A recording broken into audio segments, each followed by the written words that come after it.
Então vamos falar agora um pouquinho sobre recuperação judicial. Primeiramente vamos falar da chegada do processo falimentar e concordatário e depois vamos falar sobre a nova lei de recuperação judicial e falências. O processo falimentar e concordatário chegou no Brasil por meio do Decreto-Lei nº 7.661 de 1945, que estabeleceu a concordata e a falência. Esse Decreto-Lei teve alguns pontos positivos, justamente a possibilidade de retomar as atividades empresariais de uma empresa que, por exemplo, passou por dificuldades, teve aumento, não conseguiu pagar suas dívidas, ela consegue entrar com pedido de concordata e realizar esse processo de pagamento com os credores, de negociação com os credores, para retomar as atividades empresariais. Outro ponto positivo é a preservação dos empregos, ou seja, a empresa é preservada de certa forma e mantém os empregos, a preservação da maioria dos empregos da empresa, e permite a negociação das dívidas, ou seja, os credores vão negociar, a empresa vai negociar com os credores para que haja algum tipo de negociação. Porém, esse decreto-lei, lá de 1945, tem também alguns pontos negativos. Um deles é a demora no processo. O processo, por meio da concordata, ou mesmo a falência, podia levar cerca de 10 anos. Outro ponto negativo é a complexidade jurídica. Esse decreto-lei acaba que tinha uma complexidade jurídica muito grande e as empresas poderiam não conseguir seguir todos os trâmites para concordata e acabar em falência.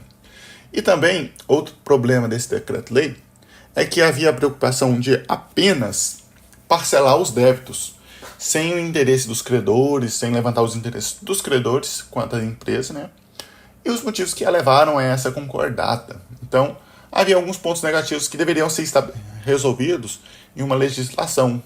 Então, tinham pontos de melhoria nesse decreto-lei.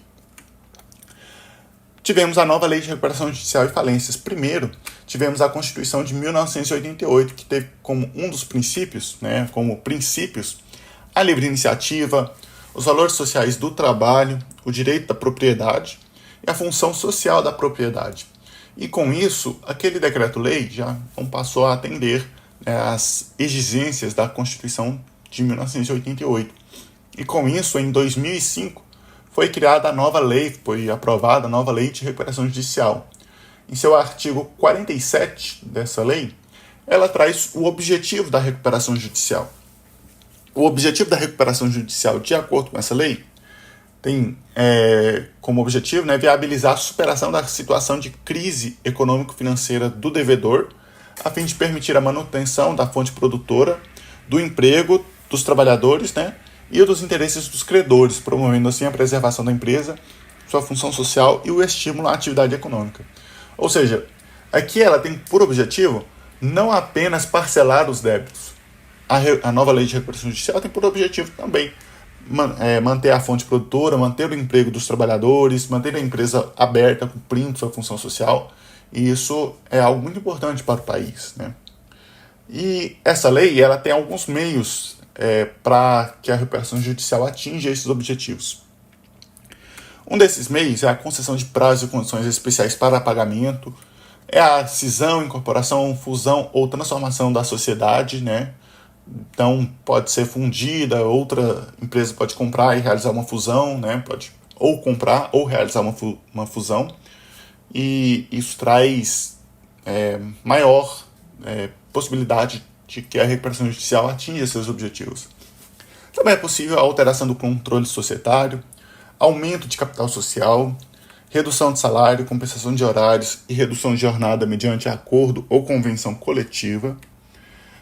Pode também entregar bens das empresas, como pagamento ou novação de dívidas do passivo. Pode ser constituída uma sociedade de credores com os ativos dessa empresa. Pode ocorrer também a venda parcial de bens da empresa para que ela levante recursos para a realização do pagamento dessas dívidas. Pode ser emitido valores mobiliários, ações, pode ser emitidas debêntures, outros títulos e valores mobiliários. As dívidas podem ser convertidas em capital social, e esse capital social, ou seja, praticamente como se fosse entregue ações para os credores, que aí eles passariam a ter participação na empresa. Então, aqui são apenas alguns meios. A legislação A lei ela cita vários outros meios com o qual a empresa pode se utilizar para que atinja os objetivos da recuperação judicial. E, muito importante, a manutenção da fonte produtora, dos empregos e da função social da empresa. O estudo de Amaral, esse estudo que eu citei no começo da nossa aula de hoje, ele traz alguns principais motivos que levaram empresas à recuperação judicial. Dentre os principais motivos estão relacionados a mercado, a gestão e a crédito.